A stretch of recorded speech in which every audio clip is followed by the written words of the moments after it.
Hello मेरे प्यारे बच्चों, क्या हाल चाल। बढ़िया साहब, उम्मीद है आप सभी अच्छे होंगे और आपकी तैयारी भी एकदम बेहतर तरीके से चल रही होगी। और आपकी तैयारी को और भी बेहतर बनाने के लिए फिर से हम आ गए हैं एक मजेदार वीडियो के साथ। प्यारे बच्चों, आज के इस वीडियो में हम केमिस्ट्री में चैप्टर 5 से लेकर 10 तक के मोस्ट इंपॉर्टेंट क्वेश्चन को देखने वाले हैं, वो भी 2 नंबर वाले। 8 नंबर का क्वेश्चन आपका ये 2 नंबर वाला होता है, आप सबको पता होगा। नहीं भी पता है डोंट वरी। तो आज हम 5वें चैप्टर से लेकर के 10वें चैप्टर के बीच जितने इंपॉर्टेंट 2 नंबर वाले क्वेश्चन बन सकते हैं उनका निपटारा बेहद सिंपल तरीके से करेंगे। और हाँ, चैप्टर 1 से 5 तक जिन्होंने नहीं देखा है तो इस वीडियो के डिस्क्रिप्शन में भैया देख लेना, बहुत सारे बच्चों ने प्यार दिखाया है उस वीडियो पर। तो आज हम देखेंगे 5वें चैप्टर से 10वां चैप्टर। तैयार हो जाओ क्योंकि अब वक्त बिल्कुल नहीं है, ठीक है ना। कि अगर आप सोच रहे हो कि अभी भी टाइम है तो भैया ये आपकी बहुत बड़ी समझ लेना भूल है। ऐसा बिल्कुल नहीं सोचना है बच्चों।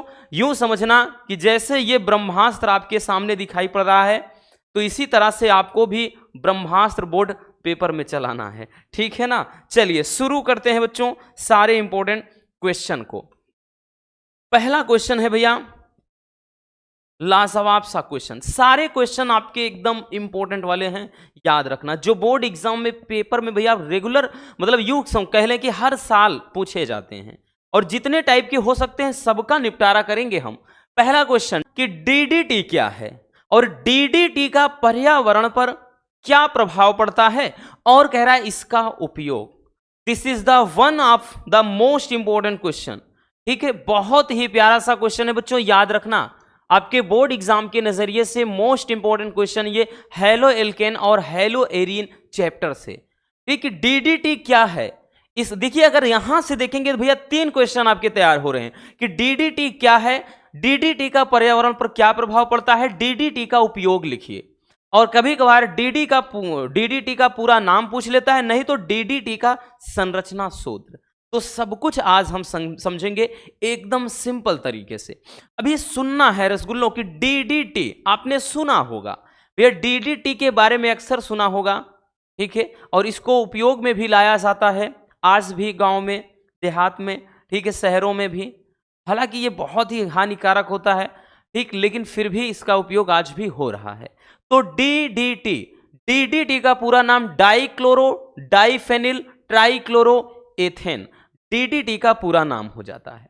अब डीडीटी है क्या भैया, तो डीडीटी एक है बच्चों, एक ऐसा पदार्थ है जो इस पर्यावरण में पूरी तरह डिस्पोज नहीं होता है, बोले तो एकदम से नष्ट नहीं हो पाता है।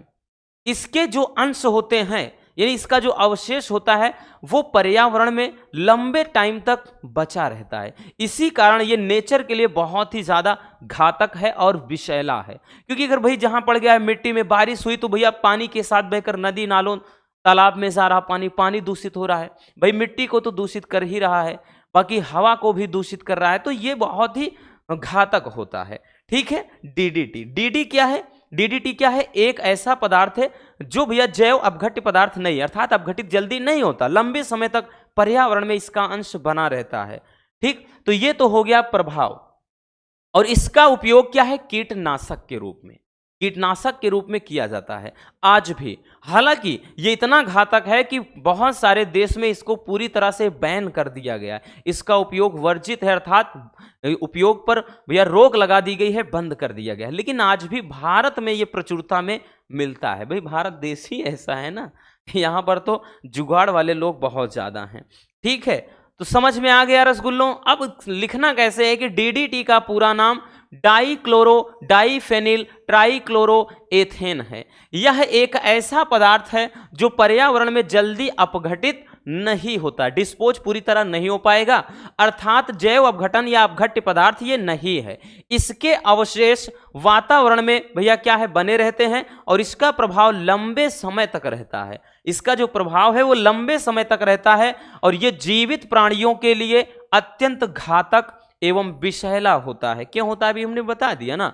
इस कारण से इसे कई देशों में भैया क्या है, इसका उपयोग बंद कर दिया गया है, ठीक। और उपयोग की बात करें कहां होता है, तो कीटनाशक के रूप में, तो हमने पहले ही बता दिया। तो ये हमने देख लिया डीडीटी क्या है, डीडीटी का पर्यावरण पर क्या प्रभाव पड़ता है। और भैया इसका उपयोग, सब कुछ देख लिया। अब बच्चों एक चीज इसमें पूछता है भैया संरचना सूत्र। तो डीडीटी का संरचना सूत्र पूछता है। ठीक, तो चलिए हम देखते हैं संरचना सूत्र, डीडीटी का संरचना सूत्र, क्योंकि ये भी मोस्ट इंपॉर्टेंट है। डीडीटी क्या है, इसका संरचना सूत्र लिखिए, ये ज्यादा पूछता है। तो भैया देखिए कह रहा है कि अब समझना है, आसान है, डाई क्लोरो, तो साथ चलते हैं। एक यहां पे देखिए Cl लिख दिया, और उसके बाद एक हम थोड़ा और दूर आप ले लेते हैं Cl, दो हो गया, सॉरी दो हो गया, डाई क्लोरो, दो बार है तो भैया डाई हो गया, डाई क्लोरो। उसके बाद डाई फेनिल, तो भैया इसमें क्या करते हैं, दो फेनिल समूह भी जुड़ जाएंगे। तो एक फेनिल यहां से जुड़ा भैया, एक फेनिल इसमें भी क्या करना है बच्चों, जोड़ देना है। ठीक है, डाई क्लोरो डाई फेनिल। उसके बाद भैया आगे क्या हो जाएगा कि ट्राई क्लोरो है, तो देखिए CCl3 ट्राई क्लोरो हो गया, एक कार्बन यहां है, एक कार्बन यहां लगा दीजिए, और उसके बाद यहां H लगा दिए, तभी तो ये पूरा इसका अष्टक पूरा होगा।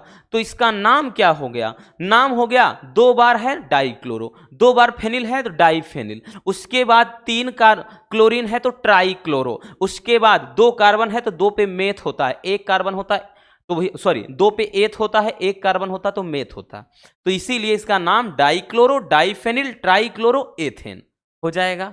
आसान है। तो ये इसका संरचना सूत्र हो जाता है किसका भैया, डीडीटी का। ठीक, किसका, डीडीटी का, याद रखना। चलिए जल्दी से इसको स्क्रीनशॉट कर लीजिए, फिर हम चलते हैं नेक्स्ट टॉपिक की तरफ।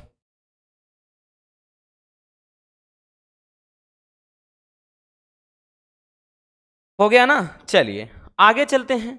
अगला क्वेश्चन क्या है, देखिए इसमें भैया जो बहु हैलोजन है या पॉली हैलोजन जो कंपाउंड्स हैं उन्हीं के बारे में ज्यादातर क्या पूछेगा कि इनका वातावरण पर प्रभाव, उपयोग। ठीक, वातावरण पर प्रभाव, उपयोग, जैसे आपका फ्रेयान हो गया, डीडीटी हो गया, फिर उसके साथ जैसे अभी बात कर लें कि जैसे क्या कहते हैं आपका CCl4 हो गया, कार्बन टेट्राक्लोराइड हो गया, तो इन सब के बारे में पर्यावरण पर क्या प्रभाव पड़ेगा, उपयोग, बहुत ज्यादा पूछता है। तो अगला है कि फ्रेयान क्या है, जिसको कहेंगे क्लोरोफ्लोरोकार्बन कहते हैं। ठीक है, तो ये भी भैया मोस्ट इंपॉर्टेंट है, याद रखना, काफी ज्यादा इंपॉर्टेंट टॉपिक ये भी है आपका। ठीक, कि फ्रेयान क्या है, और बाकी वैसे कहें तो क्लोरोफ्लोरोकार्बन, इसका वातावरण पर क्या प्रभाव पड़ता है, और इसका एक उपयोग भी लिखना है। ठीक है, चलिए देखते हैं कि भैया जो ये फ्रेयान होता है ये मेथेन और एथेन के क्लोरोफ्लोरो व्युत्पन्न है। ठीक है, तो मेथेन और एथेन के क्लोरोफ्लोरो व्युत्पन्न को फ्रेयान कहते हैं। इसका जो सूत्र होता है, सूत्र भी याद रखना। ठीक, चलिए नीचे भी लिख देंगे, डोंट वरी। और बाकी आगे देखेंगे तो यह एक क्या होता है, निरावेशी है, निरावेशी असंक्षारक एवं आसानी से द्रवित होने वाली ये एक गैस होती है। कौन, फ्रेयान। और इसके रासायनिक घटक जो होते हैं भैया हवा में से गुजरते समय ओजोन परत को नष्ट कर देते हैं। ठीक है, और ओजोन परत के क्षय होने से पृथ्वी की सतह पर पहुंचने वाली जो अल्ट्रावायलेट रेज होती हैं, बोले तो यूवी किरणें होती हैं, जिनको पराबैंगनी तरंगे कहा जाता है, इनकी मात्रा बढ़ जाती है, जिससे लोगों के स्वास्थ्य को गंभीर खतरा होता है, यानी कैंसर होने का खतरा बढ़ जाता है। ठीक है, तो ये तो रहा पर्यावरण पर प्रभाव। ठीक भैया, फ्रेयान क्या है, तो मेथेन और एथेन के क्लोरोफ्लोरो हम कह लें व्युत्पन्न को फ्रेयान कहते हैं। ठीक है, और यह एक निरावेशी असंक्षारक और आसानी से द्रवित होने वाली गैस है। ये तो फ्रेयान के बारे में था। इसका पर्यावरण पर प्रभाव तो बता दिया कि भाई ये क्या है, इसके जो घटक होते हैं वो क्या है, इस नेचर में भाई इस तरह से घुलते हैं कि ये ओजोन परत को नष्ट कर देता है। अब भाई ओजोन परत क्षय होगा तो सूर्य की किरणें डायरेक्टली, वैसे जैसे एक ओजोन लेयर है, तो ओजोन लेयर है तो भैया जो सूर्य की यहाँ पे जो सूर्य की किरणें इस पर पड़ेंगी, तो ये ओजोन परत ही क्या करता है, इसको समझ लो छान कर पृथ्वी तक पहुंचाता है। लेकिन अगर ओजोन परत नष्ट हो जाएगी तो ये किरणें डायरेक्टली पृथ्वी पर पहुंचेंगी, तो जो भी जीव इनके संपर्क में आएगा वो क्या है, अब जाहिर सी बात है प्रभावित होगा, यानी उनको कैंसर का खतरा बढ़ जाता है, ठीक है। और साथ में देखे मतलब ज्यादातर तो कैंसर की संभावना हो जाती है, इतना याद रखना, ट्यूमर, ठीक। तो यही क्या है, लोगों के स्वास्थ्य को ये गंभीर खतरा मतलब हो जाता है स्वास्थ्य के लिए, ठीक है। और इनका जो उपयोग होता है वो रेफ्रिजरेटर, वातानुकूलक बोले तो एसी में एक प्रशीतक के रूप में अर्थात ठंडक प्रदान करने के लिए किया जाता है, ठीक। और इसका अब सूत्र देख लेते हैं, इसका भैया हम सूत्र देख लेते हैं। जो इसका सूत्र होता है फ्रेयान का, वो होता है CF2Cl2, ठीक है। CF2Cl2 ये क्या होता है, फ्रेयान का फार्मूला हो जाता है, ठीक है, याद रखना। समझ में आया?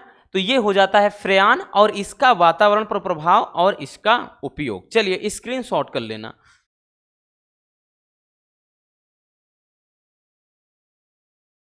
चलिए आगे देखते हैं, अगला क्वेश्चन क्या कह रहे हैं भैया। तो अगला टॉपिक है भैया कार्बन टेट्रा क्लोराइड क्या है। कार्बन टेट्रा क्लोराइड क्या है और इसका पर्यावरण पर क्या प्रभाव पड़ता है, ठीक है, और इसका भी उपयोग लिखना है।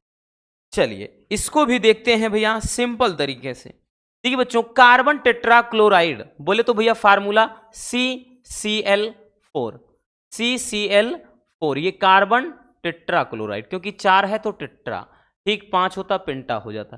कार्बन टेट्रा क्लोराइड यानी CCl4 ये क्या होता है, तो कार्बन टेट्रा क्लोराइड ये एक अज्वलनशील तथा जहरीला यौगिक है, ठीक। यह जल में क्या होता है भैया, अविलेय होता है, लेकिन जो कार्बनिक विलायक होते हैं, अन्य जो कार्बनिक विलायक हैं उनमें क्या होता है, ये विलेय होता है, ठीक है। जैसे भाई हो गया अल्कोहल, ईथर वगैरह, तो उनमें विलेय होता है। और यह पर्यावरण के लिए बहुत घातक है, क्योंकि यह भी क्या करता है, ओजोन परत को नष्ट करता है। मतलब ये भी ओजोन परत को नष्ट करता है, जो स्वास्थ्य के लिए अत्यधिक क्या है, खतरनाक है।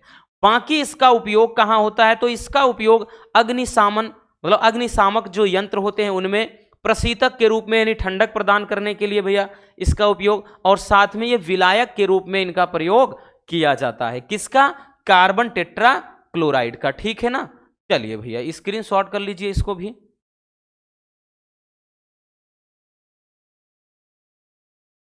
चलिए जल्दी से स्क्रीनशॉट कर लीजिए।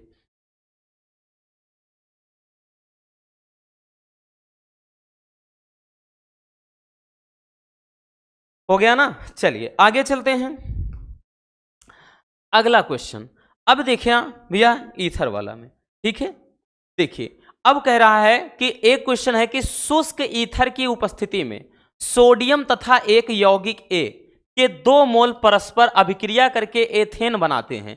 तो यौगिक ए क्या है और इसका रासायनिक समीकरण लिखना है। मोस्ट इंपॉर्टेंट ये भी क्वेश्चन है। हालांकि हमने देखा है जितनी भी रिएक्शन, देखिए भैया यहां पर अभिक्रिया को नहीं रखा है, क्योंकि जितने इंपॉर्टेंट रिएक्शन है वन शॉट में करवा ही रहे हैं, ठीक है। और इसके अलावा भी हर एक चैप्टर के जो इंपॉर्टेंट रिएक्शन है अलग से हमने करवाए हैं, तो यहां उसको नहीं रखा, क्योंकि 2 नंबर वाले में वो क्वेश्चन नहीं पूछता है, ठीक है। और बनाने की विधि में कोई पूछ लेगा 1-2 समीकरण, रासायनिक गुण में 1-2 समीकरण, तो वो तो वन शॉट में फिनिश किया है। यहां 2 नंबर वाले, और 2 नंबर वाले जनरली एकदम छोटे क्वेश्चन होते हैं, ठीक, याद रखना। देखिए शुष्क ईथर की उपस्थिति में कह रहा है कि सोडियम तथा एक यौगिक ए के 2 मोल हैं। मतलब एक यौगिक ए है, इनके 2 मोल हैं, और भैया क्या है, ये क्रिया किससे करते हैं, कह रहा है कि सोडियम धातु से क्रिया करके ईथर की उपस्थिति में कह रहा है कि एथेन बनाते हैं। अगर आपको याद हो, थोड़ा दिमाग पर जोर डालो रसगुल्लों, हमने बताया था ऊर्ज अभिक्रिया। कौन सी अभिक्रिया, ऊर्ज अभिक्रिया, जिसमें क्या होता है, हैलो एल्केन के बताए थे कि 2 अणु, हैलो एल्केन के 2 अणु क्या होते हैं, ईथर की उपस्थिति में सोडियम धातु से क्रिया करके क्या है बनाते हैं, एल्केन बनाते हैं। कुछ याद आया, इस अभिक्रिया को ऊर्ज अभिक्रिया कहते हैं। तो समझ में आ गया। तो ये अभिक्रिया कौन सी है भैया, तो ये अभिक्रिया है ऊर्ज अभिक्रिया, ठीक है। ऊर्ज अभिक्रिया के बारे में कह रहा, और ये इसको 3-4 ईयर में पूछा गया है, कई तरीके से घुमा फिरा कर ऐसे ही। तो चलिए देखते हैं, ये क्या होता है कि इसमें सोडियम तथा एक यौगिक A के 2 मोल, तो यहां पर कोई हैलो एल्केन के 2 मोल, जैसे CH3Cl एक अणु हो गया हैलो एल्केन का, दूसरा CH3Cl 2 अणु हो गया, सोडियम धातु से क्रिया कराएंगे तो भैया यहां पर वही चीज हमने लिख दिया, हैलो एल्केन के 2 अणु और सोडियम धातु से क्रिया करके किसकी उपस्थिति में, शुष्क ईथर की उपस्थिति में, किसकी उपस्थिति में भैया, तो ईथर की उपस्थिति में, ठीक है, यहां ईथर की उपस्थिति में, तो शुष्क ईथर की उपस्थिति में ये जब आपस में क्रिया करते हैं तो क्या बन जाता है, एल्केन, क्योंकि CH3 यहां से निकालो, CH3 यहां, तो यहां पे भैया CH3 या फिर इसी को हमने बताया था C2H6 लिख सकते हैं, है ना, 2 C है, H6 है, C2H6 बन जाएगा और साथ में क्या बन जाएगा, Na है और यहां Cl है, तो भैया हो गया क्या चीज, NaCl, क्या हो गया, NaCl हो गया, बट संतुलित नहीं है ना, क्लोरीन 2 है तो यहां पर हम 2 लगा देंगे, अब 2 क्लोरीन हुआ, 2 सोडियम हो गया, तो यहां पर भी 2 लगाना पड़ेगा, ठीक, अब जाकर के ये रिएक्शन कंप्लीट हो गई। तो ये कौन सी अभिक्रिया है, उर्जप क्रिया।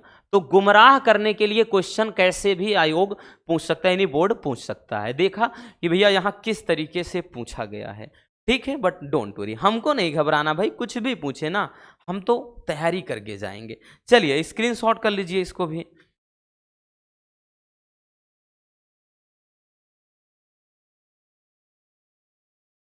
हो गया ना।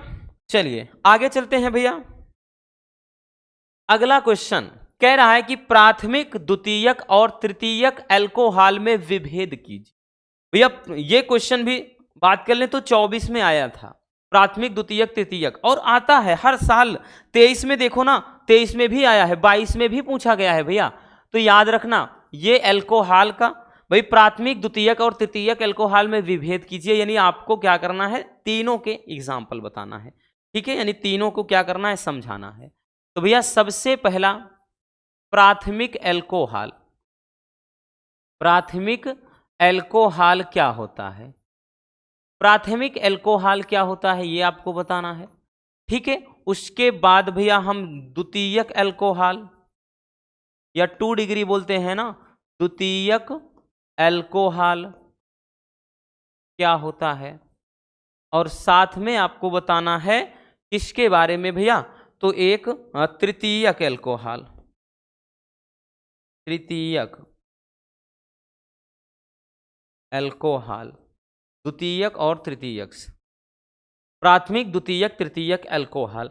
अब देखिए भैया प्राथमिक अल्कोहल अगर आपको पता हो, हमने अच्छे से समझाया है, प्राथमिक अल्कोहल में होता क्या है, तो ऐसा अल्कोहल जिसमें OH समूह प्राथमिक कार्बन परमाणु से जुड़ा हो, ठीक है, जिसमें क्या बताया भैया, जिसमें OH समूह प्राथमिक कार्बन परमाणु से जुड़ा हो, प्राथमिक कार्बन परमाणु से जुड़ा हो, परमाणु से जुड़ा हो, प्राथमिक कार्बन परमाणु से जुड़ा हो। और इसको दर्शाते कैसे हैं भैया, तो इसको दर्शाते किससे हैं, R, ठीक, CH2OH से, यानी इसमें एक एल्किल ग्रुप होगा।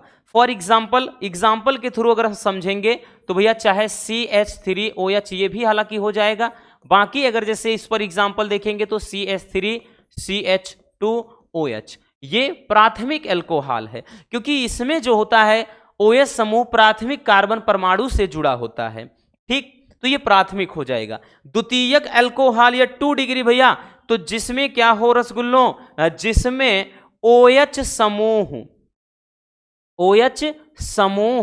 द्वितीयक कार्बन परमाणु से जुड़ा हो, द्वितीयक कार्बन परमाणु से जुड़ा हो, द्वितीयक कार्बन परमाणु से जुड़ा हो, उसे कहते हैं 2 डिग्री अल्कोहल, या फिर कह लें भैया द्वितीयक अल्कोहल। और इनका जो सूत्र होता है भैया वो होता है, इनका जो सूत्र होता है वो R2CHOH ये होता है। एक एग्जाम्पल जैसे अगर हम समझेंगे इस पर, तो R2, R का मतलब एल्किल समूह, तो जैसे CH3 फिर ये CH हो गया, ठीक है, तो यहां से भैया एक ये CH3 लगा दो और यहां पर एक OH जोड़ दो। ठीक, तो ये हो जाएगा आपका क्या चीज हो जाएगा, ये हो जाएगा द्वितीयक अल्कोहल का एग्जाम्पल। ठीक है, अब उसके बाद है क्या चीज, 3 डिग्री मतलब अल्कोहल या फिर कह लें तृतीयक अल्कोहल। तृतीयक में क्या होता है भैया, जिसमें जो OH समूह होता है, जिसमें OH समूह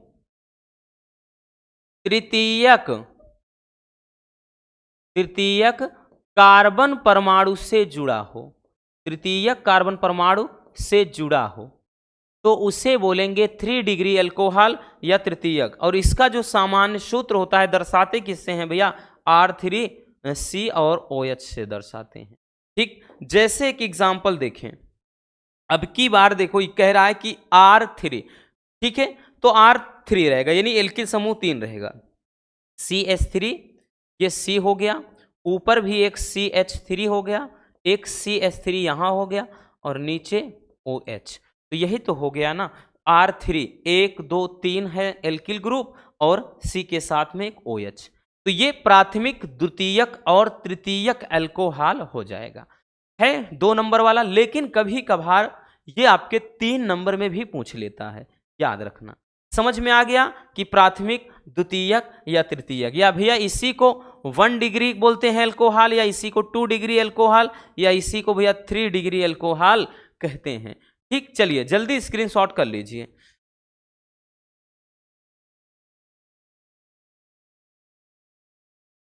हो गया ना, चलिए अब आगे देखते हैं बच्चों, आगे देखते हैं भैया अगला क्वेश्चन क्या है। अगला क्वेश्चन है कि सौंदर्य प्रसाधनों में कौन से अल्कोहल का प्रयोग किया जाता है, ठीक, तथा क्यों किया जाता है। देखिए ये सारे क्वेश्चन ना कारण वाले जो प्रश्न हैं ये भी काफी ज्यादा पूछे जाते हैं।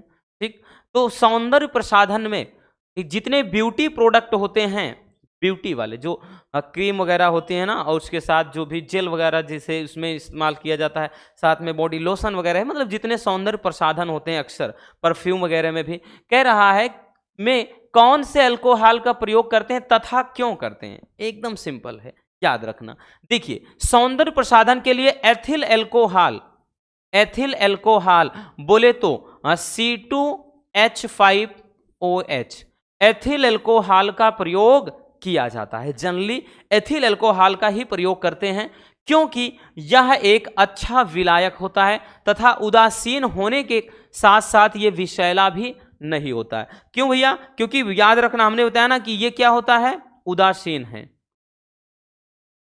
ठीक है, ये उदासीन होता है और एक अच्छा विलायक इसे माना जाता है, एक अच्छा विलायक माना जाता है। ठीक है ना, किसको, एथेनॉल को या एथिल अल्कोहल को, एथेनॉल कह लें या फिर कह लें एथिल अल्कोहल। तो भैया एथेनॉल को एक अच्छा विलायक माना जाता है और ये उदासीन होता है, जिसके कारण क्या है भाई, ये रिएक्शन नहीं करता, अर्थात ये क्या है, विषैला नहीं होता है। ठीक है, हमारे मतलब शरीर के लिए। ठीक है, तो ये इसका कारण हो जाता है। ठीक, चलिए जल्दी से इसको भी स्क्रीनशॉट कर लीजिए। हो गया ना भैया, चलिए आगे चलते हैं बच्चों। अगला क्वेश्चन भैया कि अल्कोहल का क्वथनांक ईथर की अपेक्षा अधिक क्यों होता है। This is the most important question. इसको भैया काफी ज्यादा भी इंपॉर्टेंट हम मानते हैं, क्योंकि रेगुलर ये क्वेश्चन पूछा गया है। या कभी कभार बोल देगा कि एथिल अल्कोहल, यहां बोल देगा डाई एथिल ईथर की अपेक्षा, तो ऐसे कहेगा, या फिर डायरेक्टली केवल अल्कोहल ईथर की अपेक्षा अधिक। मतलब ये क्या कहते हैं कि अल्कोहल का जो क्वथनांक है ईथर से अधिक क्यों होता है, क्या कारण है, ध्यान से समझना। भले ही आपको इतना लिखना पड़ जाए, दिखाई दे रहा होगा कि हाँ इतू सा है, बड़ा सा है, कोई दिक्कत नहीं, टेंशन नहीं। देखिए अल्कोहल के जो अणुओं के बीच में भैया प्रबल हाइड्रोजन बंध उपस्थित होता है, जिसके कारण ये क्या है, एक विशाल अणु बनाते हैं। और इन अणुओं को जब अलग करना होगा भैया, तो अलग करने के लिए अतिरिक्त ऊष्मा की भी आवश्यकता होती है। ठीक है, मतलब क्या कह रहा है कि जो अल्कोहल हैं, याद रखना बहुत ज्यादा मतलब डिफिकल्ट नहीं है। अल्कोहल है भैया, अल्कोहल के अणुओं के बीच हाइड्रोजन बंध क्या होता है, उपस्थित होता है। जिनके कारण अगर इनके अणुओं को अलग करना होगा तो अलग करने के लिए भैया अत्यधिक ऊष्मा की जरूरत होती है। ठीक है, ऊष्मा की जरूरत होती है किसमें? अल्कोहल में। ठीक, समझ में आया कि अल्कोहल में हाइड्रोजन बंध उपस्थित होगा और इनके अणु क्या है, विशाल अणु मतलब इकट्ठा होकर बना लेते हैं, और इनके अणुओं को अगर जब अलग करना पड़ जाए तो भैया अत्यधिक ऊष्मा की जरूरत होगी। लेकिन अगर बात कर लें ईथर में अणुओं के बीच हाइड्रोजन बंध नहीं होता है, अतः इनके अणुओं को अलग करने के लिए अतिरिक्त ऊष्मा की आवश्यकता भी नहीं होती है। यही कारण है कि अल्कोहल का क्वथनांक ईथर से अधिक होता है। ठीक है, यानी इनका जो बॉइलिंग पॉइंट होता है अल्कोहल का 100 डिग्री के ऊपर होता है, याद रखना। तो ये किससे? ईथर की अपेक्षा अधिक होता है, यही इसका कारण है। ठीक है, सिंपल सा क्वेश्चन है, याद रखना। चलिए स्क्रीनशॉट कर लीजिए।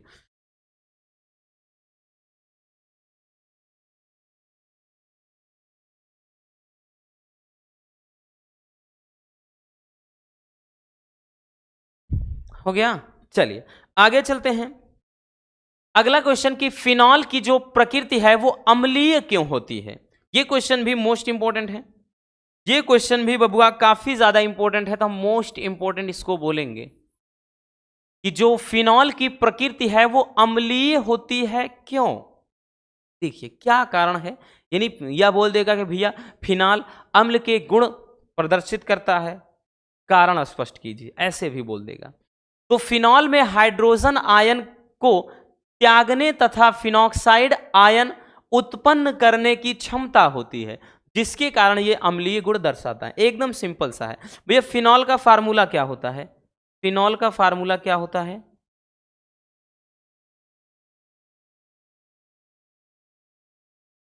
ठीक है, अगर भाई ये क्या है, जल के साथ घोल दिया जाए, यहां पे ध्यान देना, ये क्या है? जल है, H2O। ठीक, अगर देखें भैया तो ये क्या है? फिनॉक्साइड आयन बनाता है। कौन सा?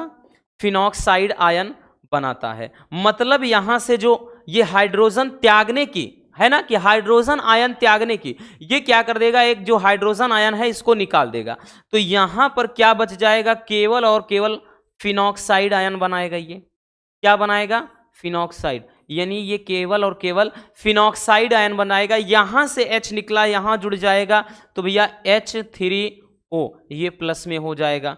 ठीक है, तो यहां पर आप देख रहे हैं कि जो फिनॉल है, ठीक, फिनॉल में हाइड्रोजन आयन को त्यागने तथा ये फिनॉक्साइड आयन है, फिनॉक्साइड आयन उत्पन्न करने की क्षमता होती है, जिसके कारण कि ये अम्लीय गुण दर्शाएगा। तो देख रहे हैं ना कि इसमें भैया ये प्लस हो गया, ये माइनस। अम्ल क्या होते हैं भाई? जो H धनायन देते हैं, और क्या होता है भैया, मतलब हाइड्रोजन आयन उत्पन्न करते हैं जल में, वही कहलाते हैं अम्ल।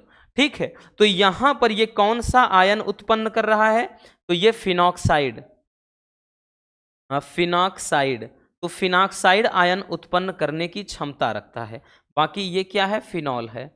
ठीक है, तो बस सीधा सा कारण है भैया, कुछ नहीं, कि फिनॉल में हाइड्रोजन आयन को त्यागने तथा फिनॉक्साइड आयन बनाने, ठीक है, या उत्पन्न करने की क्षमता रखता है या होती है। इसी कारण से क्या होता है, ये अम्लीय गुण दर्शाएगा। ठीक है, चलिए स्क्रीनशॉट कर लेना बच्चों इसको भी।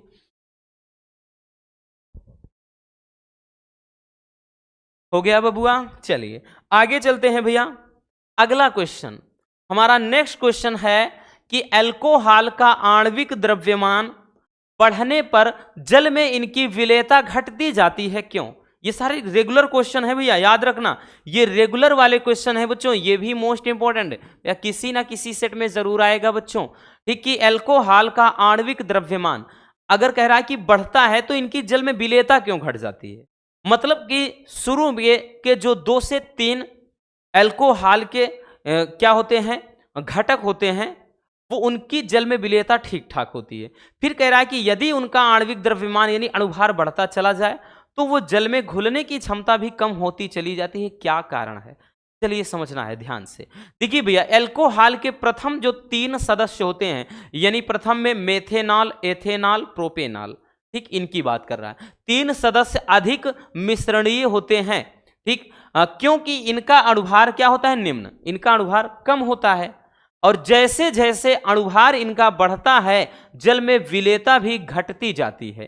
ठीक, अब कारण क्या है भैया, तो जल में विलेयता हाइड्रोजन बंध के कारण होती है, यानी इनकी जल में जो घुलने की क्षमता है वो हाइड्रोजन बंध बनने के कारण है, क्योंकि एल्कोहल तथा जल में OH समूह क्या है, अत्यधिक ध्रुवीय होते हैं।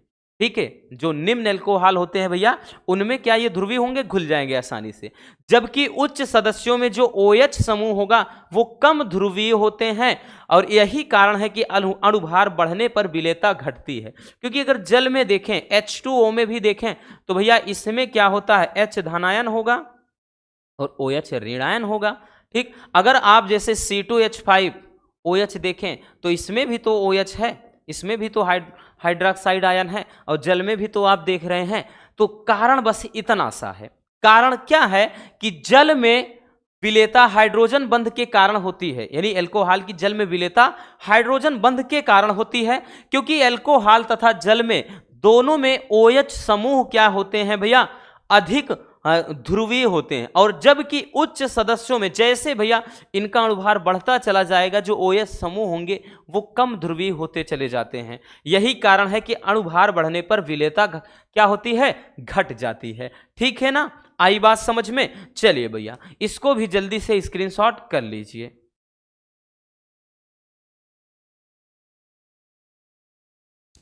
चलिए आगे देखते हैं अगला क्वेश्चन। हमारा नेक्स्ट क्वेश्चन क्या है कि टालेन अभिकर्मक क्या है, और टालेन परीक्षण के एक उदाहरण का रासायनिक समीकरण लिखना है। This is the most important topic है भैया, काफी ज्यादा पूछा जाने वाला question. Aldehyde ketone carboxylic acid से टालेन अभिकर्मक फेहलिंग विलयन, और यही सेम चीज लास्ट वाले चैप्टर में भी है, जैव अणु में भी, वहां पर भी टालेन अभिकर्मक फेहलिंग विलयन के बारे में है। ठीक, तो पहले यहां जानेंगे ये टालेन अभिकर्मक होता क्या है, और इसके परीक्षण का एक उदाहरण रासायनिक समीकरण के साथ दिखना। ठीक, सिल्वर नाइट्रेट और अमोनियम हाइड्रोक्साइड, बोले तो AgNO3 सिल्वर नाइट्रेट और अमोनियम हाइड्रोक्साइड यानी NH4OH का जो विलयन होता है, का जो मिश्रण होता है, उसी को कहते हैं टालेन अभिकर्मक। याद रखना, बड़ा ही सिंपल सा है। ठीक, क्या कह रहा है कि सिल्वर नाइट्रेट और अमोनियम हाइड्रोक्साइड के मिश्रण को या के विलयन को ही टालेन अभिकर्मक कहा जाता है। ठीक है, और भैया याद रखना कि एल्डिहाइड जो होता है वो टालेन अभिकर्मक से क्रिया करके रजत दर्पण बनाता है।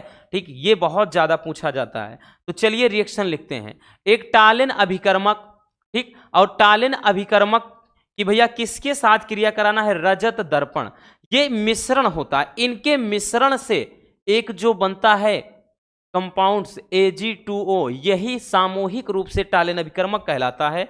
तो क्रिया कराते हैं H, जैसे CH3CHO, यहां पर हमने क्या किया, एल्डिहाइड ग्रुप से एक ले लिया कंपाउंड, उसके बाद इसकी क्रिया Ag2O यानी सामूहिक रूप से ये पूरा मिश्रण कहलाता है। बाकी वैसे देखें तो Ag2O यही टालेन अभिकर्मक है। ये तो पूरा टालेन, ठीक है, मतलब अभिकर्मक बनाने वाले क्या होते हैं, मिश्रण हैं। बाकी प्रमुख आपका टालेन अभिकर्मक Ag2O होता है। भैया इनकी जब टालेन अभिकर्मक से क्रिया कराएंगे इसकी, तो बनेगा क्या बच्चों, आपका ध्यान देना। एक तो जैसे CH3 यहां पे है, CH3, फिर उसके बाद C है, एक O यहां है, एक O यहां है, ले लेते हैं, हो गया। एक H यहां बचा है, लगा दिया, तो CH3COOH। एक तो भैया आपका कार्बोक्सिलिक अम्ल बन गया, दूसरा यहां पे अब बचा क्या है, 2Ag बच गया है। ठीक, तो यहां पर Ag क्या है, सिल्वर है, चांदी है, तो इसी को कहा जाता है, क्या कहा जाता है, रजत दर्पण। इसी को कहा जाता है रजत दर्पण। यही भैया रजत दर्पण है। ठीक है, यही, ये क्या है, टालेन अभिकर्मक, टालेन अभिकर्मक, टालेन अभिकर्मक हो गया। ठीक है, और बाकी ये तो आपका एक एल्डिहाइड है, एल्डिहाइड। ठीक, ये एल्डिहाइड है, टालेन अभिकर्मक। बाकी आपका मेन कंपाउंड रजत दर्पण बनेगा, ये आपका क्या है तो भैया एसिटिक अम्ल है, सिरके का प्रमुख घटक होता है एसिटिक अम्ल। ठीक है, ये तो हो जाएगा आपका क्या चीज भैया, तो हो जाएगा टालेन अभिकर्मक और इसकी एल्डिहाइड के साथ अभिक्रिया। जल्दी स्क्रीनशॉट कर लीजिए, काफी इंपॉर्टेंट है, फिर से बता दे रहे हैं। हो गया ना, आगे चलते हैं बच्चों, अगला देखते हैं भैया फेहलिंग विलयन क्या है। क्या चीज भैया, फेहलिंग विलयन। अब देखिए बच्चों फेहलिंग विलयन क्या है, फेहलिंग विलयन की एल्डिहाइड के साथ अपक्रिया का समीकरण लिखना है। तो ये भी मोस्ट इंपॉर्टेंट है, ये भी मोस्ट इंपॉर्टेंट क्वेश्चन है, स्टार बना दे रहे हैं पहले ही। ठीक है, क्योंकि ये सब बच्चों रेगुलर पूछे जाने वाले क्वेश्चन हैं कि फेहलिंग विलयन क्या है। तो फेहलिंग विलयन जिसको CuO क्यूप्रिक ऑक्साइड कहा जाता है, ये एक रासायनिक अभिकर्मक है। जब इसकी क्रिया एल्डिहाइड के साथ कराई जाती है तो क्यूप्रिक मतलब क्यूपरस ऑक्साइड का लाल अवक्षेप बनता है। क्वेश्चन क्या होता है जब में भी पूछता है, क्या होता है जब एल्डिहाइड की क्रिया बोल देगा फेहलिंग विलयन से कराते हैं। तो यहां पर भैया हम कोई ले लेते हैं एल्डिहाइड, अभी जैसे बताया CH3CHO, एक हमने ले लिया क्या चीज, अब भैया ले लिया एल्डिहाइड, इसकी क्रिया कराना है फेहलिंग विलयन यानी CuO जिसको कहते हैं क्यूप्रिक ऑक्साइड, क्यूप्रिक ऑक्साइड। जब इसकी क्रिया कराएंगे बनेगा क्या, तो अब की बार भैया देखिए फिर से वही बनना है CH3 और COOH, ठीक, CH3 COOH बन जाएगा और साथ में आपका बन जाएगा क्या, रजत दर्पण, सॉरी क्यूपरस ऑक्साइड का Cu2O, क्यूपरस ऑक्साइड का लाल अवक्षेप बन जाता है, लाल अवक्षेप बन जाता है, यही क्या हो जाएगा रिएक्शन। बट इसको अगर संतुलित करना है, क्योंकि ये संतुलित है नहीं, इसको संतुलित करना है, Cu2 है तो यहां पर 2 लगा दो। अब 2 ऑक्सीजन और एक 3 ऑक्सीजन हो गया, तो भैया 2 1 3 ऑक्सीजन भी तो बराबर हो गया। तो इसको ये लाल अवक्षेप क्यूपरस ऑक्साइड का ये लाल अवक्षेप बना है, याद रखना ये लाल अवक्षेप बन जाएगा। बाकी ये तो एसिटिक अम्ल है ही, यही है क्या भैया फेहलिंग विलयन। क्या है, फेहलिंग विलयन, फेहलिंग विलयन, ठीक, फेहलिंग विलयन। और ये तो आपका भैया एल्डिहाइड, ठीक है, एल्डिहाइड। आई बात समझ में, तो ये हो जाएगा टालेन अभिकर्मक और फेहलिंग विलयन, दोनों काफी इंपॉर्टेंट है, इतना याद रखना। ठीक है, चलिए भैया अब देखते हैं नेक्स्ट टॉपिक को, पहले स्क्रीनशॉट कर लीजिए।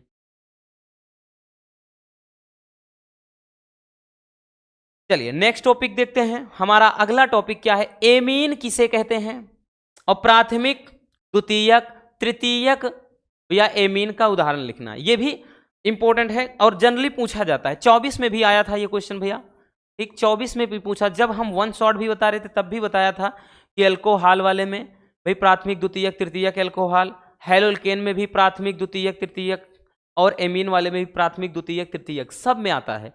तो सबकी परिभाषा से, ठीक, एल्कोहल में कहेगा तो जिसमें OH समूह कार्बन परमाणु से जुड़ा होता है। अगर आपका हेलोल्केन पूछेगा तो जिसमें क्या है हाइड्रोजन कार्बन परमाणु से जुड़ा होता है। और एमीन वाले में पूछेगा तो इसमें NH2 यानी एमीन जो होता है वो क्या है जुड़ा होता है कार्बन परमाणु से। तो कह रहा है एमीन किसे कहते हैं, अमोनिया अणु के 1, 2 या सभी हाइड्रोजन परमाणुओं को एल्किल या एरिल समूह के द्वारा विस्थापित करने से जो यौगिक बनता है उसे एमीन कहते हैं। ठीक, मतलब जैसे अमोनिया है, NH3 है, अगर यहां से भैया हमको पता है कि अगर यहां से हम एक हाइड्रोजन परमाणु माइनस करके यहां पे एक NH2 जोड़ दिया जाए तो क्या मतलब यहां पे क्या जोड़ दिया जाए भैया, एल्किल या एरिल समूह, एल्किल या एरिल समूह, सॉरी एल्किल समूह जोड़ना है, एल्किल या एरिल समूह। तो जैसे इसके स्थान पे CH3 जोड़ दें तो यहां से क्या बन जाएगा, ये हो जाएगा CH3 हो गया, और यहां पर क्या है भैया NH2 हो गया। तो ये जो कंपाउंड बना है, ये जो एक यौगिक बना है, इसी यौगिक को तो कहते हैं एमीन, इसी को तो कहते हैं भैया एमीन। अब इसके स्थान पे चाहे तो यहां पे एल्किल जोड़ दें या फिर इसी में एरिल जोड़ दें। जैसे एरिल वाला अगर समझना है, समझिए एरिल वाला जैसे समझना है भैया, तो यहां पर क्या कर दें, जैसे NH3 है, इसमें से एक हाइड्रोजन निकाल कर तो हमने क्या किया, एरिल वाला जोड़ दें। तो कोई यहां पर बेंजीन वाला जो स्ट्रक्चर होता है उसको अगर हम जोड़ देते हैं तो ये फार्मूला क्या बन जाएगा, ये फार्मूला कुछ इस कदर बन जाएगा। ठीक, यहां पर ये NH2 हो गया, तो इसका नाम बेंजेन एमीन या एनिलीन हो जाएगा। ठीक है, तो समझ में आ गया कि एमीन क्या है, कि अमोनिया से एक, दो या सभी हाइड्रोजन निकालकर इसके स्थान पे चाहे एल्किल समूह जोड़ दें या फिर एरिल जोड़ दें तो जो भी यौगिक बन जाएगा वही तो एमीन कहलाएगा। नाम इसका बेंजेन एमीन, और ये केवल क्या है, इसका नाम मेथेन एमीन है। ठीक, तो एमीन ही है। अब प्राथमिक, द्वितीयक, तृतीयक एमीन की परिभाषा, मतलब कह रहा है कि एग्जाम्पल, तो भैया प्राथमिक एमीन क्या होता है, तो प्राथमिक एमीन में ध्यान से समझिएगा, जिसमें हमने बताया कि जो NH2 होता है वो एक क्या होता है, कार्बन परमाणु से जुड़ा हो। तो यहां पर ऐसे लिख सकते हैं इसको RCH2NH2, तो ये आपका हो गया प्राथमिक। या फिर ऐसे लिख सकते हैं CH3 और यहां पर CH2NH2, तो ये हो जाएगा आपका क्या भैया, प्राथमिक वाला। तो इसका फार्मूला ये होता है। अब इसी तरह से द्वितीयक एमीन की अगर हम देख लें तो सेकेंडरी एमीन कब होगा, जिसमें R2CH होगा और NH2 जोड़ा जाएगा। ठीक, तो ये हो जाएगा द्वितीयक के लिए। जैसे अगर एग्जाम्पल में देख लें तो CH3, C हो गया, H हो गया, और यहां पर भैया CH3 कर दें और एक यहां पर NH2 जोड़ दें, तो ये हो जाएगा आपका क्या चीज, द्वितीयक एमीन। अब तृतीयक में क्या हो जाएगा, जिसमें क्या हो, एल्किल या फिर एरिल, जरूरी नहीं है यहां पर भैया आर ही एरिल, आप एल्किल मतलब एरिल भी दे देंगे तब भी ठीक रहेगा, R3C और यहां पे NH2, तो ये हो जाएगा तृतीयक एमीन। ठीक है, क्योंकि इसमें जो NH2 होगा वो क्या है, तृतीयक कार्बन परमाणु से जुड़ा हुआ है। जैसे भी CH3, C, यहाँ पे CH3, यहाँ पे CH3 और NH2 अभी देखा अपने अल्कोहल वाले में सेम। तो ये प्राथमिक, द्वितीयक और तृतीयक एमीन की क्या हो गए भैया, के एग्जाम्पल हो गए, उदाहरण। ठीक, तो ये भी बहुत ही प्यारा सा क्वेश्चन है। चलिए जल्दी से स्क्रीनशॉट कर लीजिए।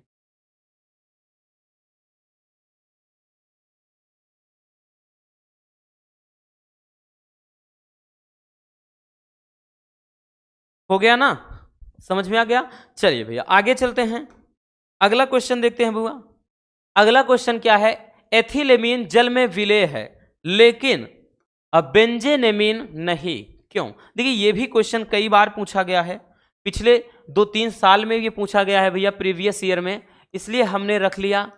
ठीक, हम मोस्ट इंपॉर्टेंट तो नहीं कह सकते, हाँ मोस्ट इंपॉर्टेंट नहीं कहेंगे लेकिन इंपॉर्टेंट कहेंगे। ठीक, ठीक है ना, क्योंकि आपको दुविधा में नहीं रखना है। देखिए कह रहा है कि जो एथिलेमीन है या एथेनेमीन जो है वो बेंजेनेमीन, जिसको एनिलीन कहते हैं, उससे कह रहा है कि मतलब ये जल में विलेय है जबकि ये नहीं, क्योंकि कह रहा दोनों में तो एमीन होता है। या ऐसे कहेगा कि एथिल एमीन जल में विलेय है लेकिन एनिलीन नहीं, इसको एनिलीन बोलता है। ठीक, क्यों, क्यों नहीं, एथिलेमीन का फार्मूला ऐसे होगा C2H5NH2। बेंजेनेमीन में क्या होगा, तो यहां पर भैया ऐसे करके एमीन जोड़ देगा, या फिर कहेगा C6H5NH2। कह रहा है कि इसमें भी एमीन है, इसमें भी एमीन है, लेकिन फिर भी ये वाला जल में विलेय है बट ये वाला नहीं है। क्या रीजन हो सकता है, क्या कारण है, तो कारण बहुत बड़ा नहीं है। अभी जो पिछला हमने देखा एल्कोहल में, सेम वही रीजन यहां पर भी है। देखिए भैया जो एथिलेमीन है वो जल के अणुओं के साथ हाइड्रोजन बंध बनाता है।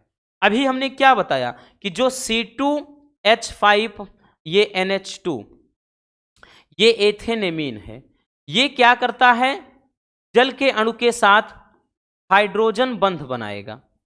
ठीक, हाइड्रोजन बंध बनाता है। जिसके कारण ये जल में विलय है। लेकिन बेंजेनेमीन जल के साथ, जो बेंजेनेमीन है अभी जो हमने बताया भैया, ये जो बेंजेनेमीन होता है, क्योंकि आपको वहां डिटेल्स में नहीं समझाना, 2 नंबर का क्वेश्चन है तो पूरा व्याख्या नहीं करना। जबकि बेंजेनेमीन जो है वो जल के साथ भैया हाइड्रोजन बंध नहीं बनाता है, यानी ये हाइड्रोजन बंध नहीं बनाएगा। यही कारण है कि भैया ये जल में क्या है, अविलेय है। आई बात समझ में भाई? एथेनेमीन या एथिलमीन हाइड्रोजन, मतलब जल में हाइड्रोजन, ये जल के साथ हाइड्रोजन बंध बनाएगा। बट बेंजेनेमीन जो होगा भैया ये क्या है, जल के साथ हाइड्रोजन बंध नहीं बनाएगा, इसी कारण ये अविलेय है।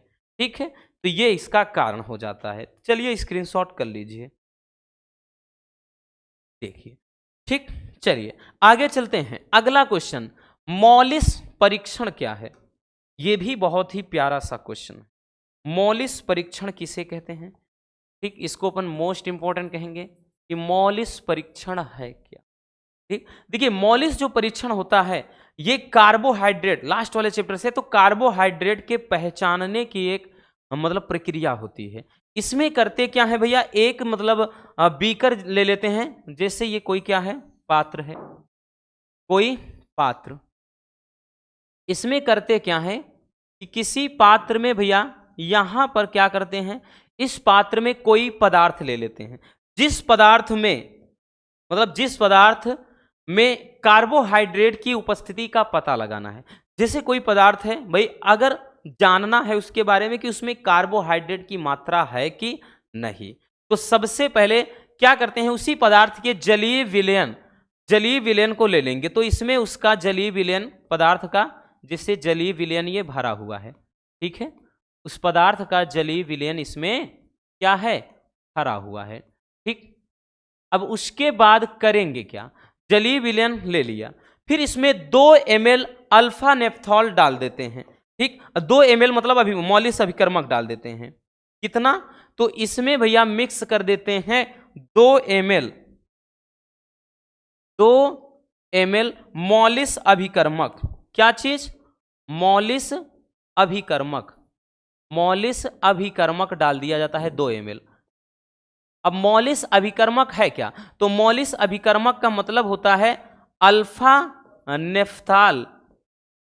अल्फा नेफ्थाल में ये एल्कोहल का 10% विलयन होता है।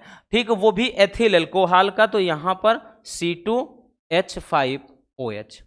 ठीक, दिख रहा है कि नहीं, C2H5OH। देखिए मॉलिस अभिकर्मक क्या है, तो ये अल्फा नेफ्थॉल का एथिल एल्कोहल में 10% विलयन, तो ये सॉल्यूशन इसमें 2 ml मात्रा में डाल देते हैं। अब डालने के बाद भैया तो हमने देखा कि इसमें 2 चीज डाल दिया गया है, एक तो पदार्थ का घोल है, पदार्थ का विलयन, दूसरा मॉलिस अभिकर्मक। अब डालने के बाद बिना परख नली को हिलाए डुलाए इसकी भैया क्या है, सतह की इसके सतह में, यानी इसके दीवार की सतह से बूंद बूंद करके क्या होते हैं, इसमें सल्फ्यूरिक एसिड डाला जाता है। क्या चीज, H2SO4 सल्फ्यूरिक एसिड डाला जाता है दीवार की सहायता से। ठीक, इस परख नली की दीवार की सहायता से। फिर उसके बाद अब होगा क्या, जब ये डाल देते हैं तो ये डालने के भैया ऊपर से ये रहेगा और नीचे से सॉल्यूशन है, इनके दोनों के बीच में यहां पर एक जो परत होगा, तो यहां पर एक वलय, एक क्या होता है, वलय, यानी एक छल्ला बन जाता है। क्या, छल्ला, कि मेरे जिगर का छल्ला तू मेरी जान है ना, तो मेरी नाजुक कली, ऐसे गाना है ना, तो छल्ला बन जाता है। ठीक, तो यहां पर होता है लाल या भूरे रंग का, यहां पे छल्ला, ये आपको एक छल्ला दिख रहा है ना, तो ये एक छल्ला बन जाता है, छल्ला बन जाता है। जब ये छल्ला बन जाएगा कुछ टाइम के बाद ये क्या होता है भैया, तो ये बैंगनी रंग का हो जाएगा। कुछ टाइम के बाद ये क्या होता है भैया, ये जो छल्ला है पूरी तरह से बैंगनी रंग का हो जाता है। तो इससे पता लग जाता है कि उस पदार्थ में कार्बोहाइड्रेट की उपस्थिति है। ठीक है, तो भैया यहां उतना नहीं समझना है, पहले फिगर समझो। हमने क्या बोला बच्चों, फिर से समझना है रसगुल्लों, कोई पदार्थ, जिस पदार्थ में कार्बोहाइड्रेट की उपस्थिति का पता लगाना है, उस पदार्थ के जलीय विलयन को लेते हैं। उसमें क्या करते हैं 2 ml मॉलिस अभिकर्मक। अब मॉलिस अभिकर्मक क्या है, तो ये अल्फा नेफ्थॉल का 10% एल्कोहलिक विलेन होता है, तो 2 ml डाल देंगे। अब डालने के बाद बिना परख नली को हिलाए डुलाए इसमें क्या करते हैं, परख नली की दीवार की सहायता से बूंद बूंद करके क्या है इसमें डाला जाता है सल्फ्यूरिक एसिड, बोले तो तेजाब जिसको कहते हैं, डालते हैं। अब डालने के बाद इसमें क्या होता है, 2 द्रवों के बीच में एक लेयर, मतलब दोनों के लिक्विड के बीच में एक लेयर यानी परत बन जाएगी, तो वो क्या होता है भैया, लाल भूरे रंग का एक भाई छल्ला बन जाता है, जो कुछ टाइम के बाद बैगनी रंग का हो जाता है। तो इससे ये पता चल जाता है कि इस पदार्थ में क्या है, कार्बोहाइड्रेट उपस्थित है। चलिए अब समझ लेते हैं लिखना कैसे है, कि पदार्थ के जलीय विलयन में भाई जो 2 ml तक लगभग लेते हैं, इसमें 2 ml मॉलिस अभिकर्मक डाला जाता है। ठीक, अब जो मौलिक अभिकर्मक है वो क्या है, अल्फा नेप्थाल का एथिल एल्कोहल में 10% विलयन। ये जब डालते हैं तो डालकर परख नली को बिना हिलाए बड़ी सावधानी से परख नली की दीवार से बूंद बूंद करके भैया सल्फ्यूरिक अम्ल यानी H2SO4 डालते हैं। डालने पर 2 परतों के बीच में लाल या भूरे रंग का एक छल्ला बन जाएगा, जो कुछ टाइम के बाद क्या है, बैगनी रंग का हो जाता है। तो पदार्थ में कार्बोहाइड्रेट की उपस्थिति की पता चल जाती है। ठीक है, तो ये हो जाता है मॉलिस अभिकर्मक। भाई अगर पूछ ले तो याद रखना, जो मॉलिस अभिकर्मक है तो मॉलिस अभिकर्मक के द्वारा क्या करते हैं, तो मॉलिस अभिकर्मक के द्वारा भैया कार्बोहाइड्रेट की पहचान की जाती है। ठीक है, स्क्रीनशॉट कर लीजिए। हो गया भैया। चलिए आगे चलते हैं बच्चों। अगला क्वेश्चन, हमारा अगला क्वेश्चन है कि टालेन अभिकर्मक क्या है। ठीक है, तो टालेन अभिकर्मक क्या है, अब की बार कह रहा है इसकी ग्लूकोज के साथ अभिक्रिया का समीकरण। इसी तरह फेहलिंग विलयन का भी पूछेगा, याद रखना। ठीक, तो टालेन अभिकर्मक टालेनन है, टालेन अभिकर्मक। ठीक है, टालेन अभिकर्मक के बारे में दिखना। तो भैया टालेन अभिकर्मक तो शुरू में ही हमने देखा कि सिल्वर नाइट्रेट तथा अमोनियम हाइड्रोक्साइड के मिश्रण को टालेन अभिकर्मक कहते हैं, यानी इसके मिश्रण से जो बनता है टालेन अभिकर्मक, यानी यहाँ पे Ag2O। ठीक है, वही चीज।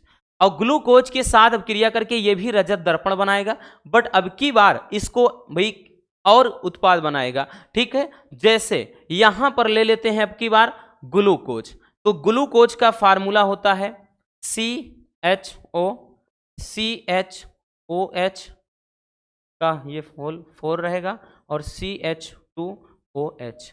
ठीक है, ये भैया इसकी क्रिया करा देंगे किसके साथ, टालेन अभिकर्मक यानी Ag2O के साथ। Ag2O के साथ अब क्रिया कराएंगे, क्या बन जाएगा, जब इसके साथ भैया रिएक्शन होगा तो ये एक O उठकर यहां चला जाएगा, तो COOH हो जाएगा, CHOH हो गया और यहाँ 4 और उसके साथ CH2OH हो गया। ठीक, और साथ में यहां पर Ag, ये 2Ag हो गया भैया, ये सिल्वर का ये अवक्षेप बन गया है और इसी का नाम क्या होता है, इसी को कहते हैं रजत दर्पण।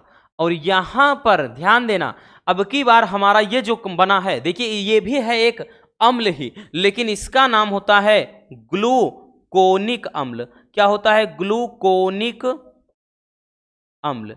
ठीक है, ग्लूकोनिक अम्ल, क्योंकि ये क्वेश्चन बहुत ज्यादा पूछा गया था इस तरह से कि ग्लूकोज से ग्लूकोनिक अम्ल कैसे प्राप्त करेंगे, कैसे प्राप्त करे वाले में बहुत ज्यादा पूछता है। ये क्या है, रजत दर्पण, सॉरी रजत दर्पण कह रहे हैं, रजत दर्पण तो वो है, ये है टालेन अभिकर्मक, टालेन अभिकर्मक। ठीक, बहुत ज्यादा पूछा जाता है बच्चों, क्या होता है जब, मतलब ऐसे कैसे प्राप्त करोगे, ग्लूकोज से ग्लूकोनिक अम्ल। सेम यही बनेगा आपका जब हम यहां फेहलिंग विलयन से भी कराएंगे। तो यहां पर ये रिएक्शन इंपॉर्टेंट है, इसलिए भैया फिर से हमने लिख दिया। ये है बच्चों वही चीज, ग्लूकोज C6H12O6, ये वही चीज है। तो इस तरह से लिखा है ताकि भैया और आसान लगे रिएक्शन। ठीक है, ये इसी का संरचना सूत्र, क्योंकि कभी बार पूछ लेता है कि ग्लूकोज का संरचना सूत्र लिखो, तो ये वाला पूरा लिखना होता है। ठीक है, आई बात समझ में। ठीक, चलिए स्क्रीनशॉट इसको भी कर लीजिए। हो गया। चलिए आगे चलते हैं।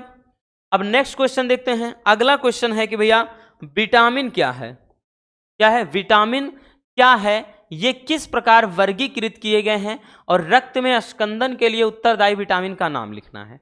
ठीक, मोस्ट इंपॉर्टेंट ये भी है। अब विटामिन है क्या? तो विटामिन पदार्थ में पाए जाने वाले ऐसे जटिल कार्बनिक पदार्थ होते हैं या मतलब यहाँ पे तत्व होते हैं जो शरीर की वृद्धि, पोषण और जीवन के लिए अत्यंत आवश्यक होते हैं। ठीक भाई, अगर इनकी कमी होती है तो शरीर किसी न किसी रोग से ग्रसित 100% है हो जाएगा। अब तो ये तो विटामिन रहा। कितने कह रहा है कि प्रकार में, भाई किस प्रकार वर्गीकृत किया गया है? तो भैया विटामिन दो ही तो होते हैं बच्चों। एक होता है जल में घुलनशील, जल में घुलनशील विटामिन, है ना, एक जल में घुलनशील विटामिन होता है बबुआ, और दूसरा क्या होता है? वसा में घुलनशील। ठीक है, वसा में घुलनशील।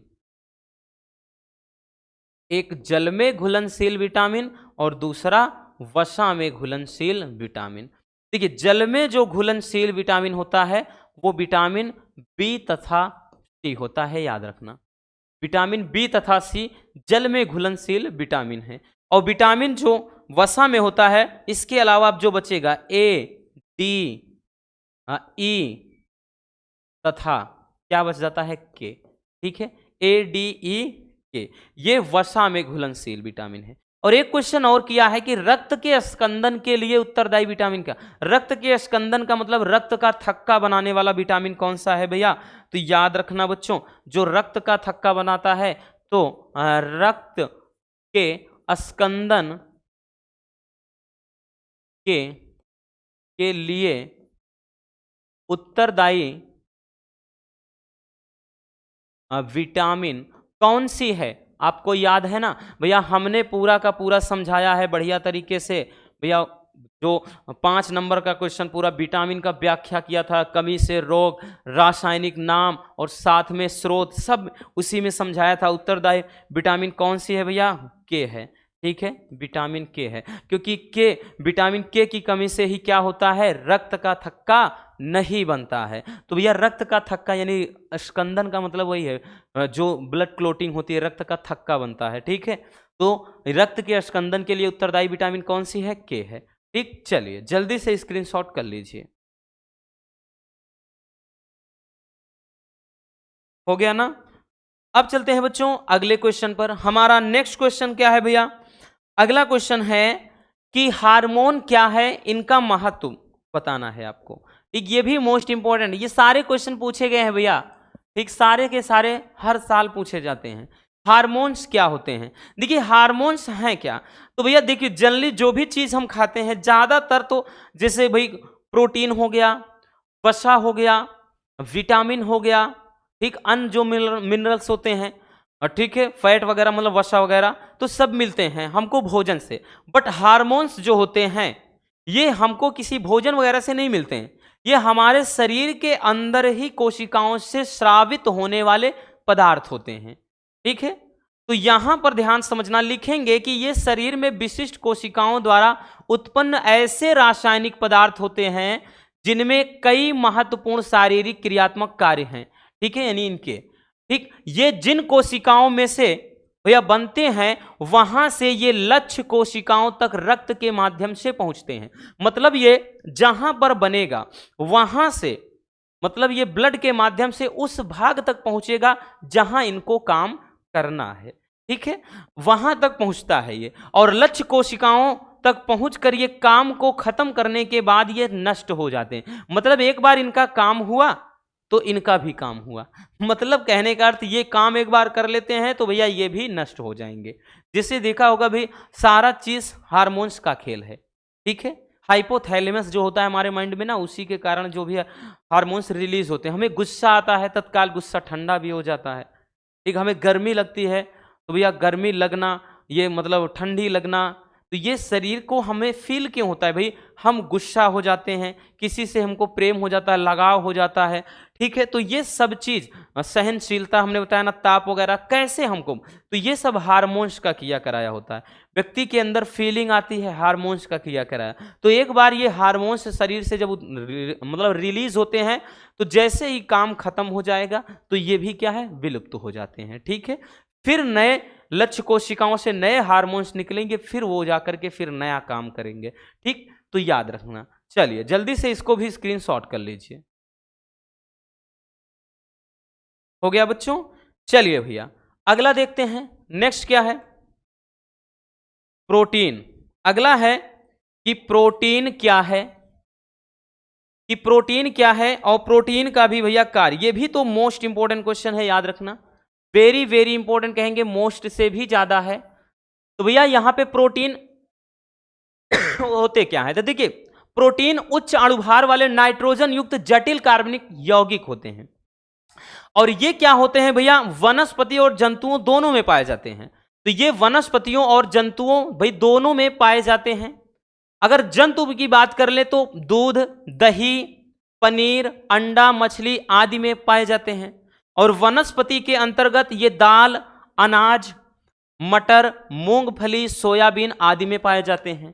तो ये जंतु और वनस्पति दोनों में उपस्थित होते हैं। तो भैया इनका कार्य क्या होता है, प्रोटीन ही सबसे ज्यादा हमारे शरीर को भाई सबसे ज्यादा जरूरत प्रोटीन की ही होती है, ठीक। जिम वाले बंदे देखा होगा कि प्रोटीन का प्रयोग करते हैं भाई, ज्यादा से ज्यादा प्रोटीन वाली चीजें, दलहन वाली चीजें हैं ना, सोयाबीन हो गया, पनीर हो गया, अंडा हो गया, दूध हो गया, इन्हीं का सेवन ज्यादा करते हैं, ठीक है।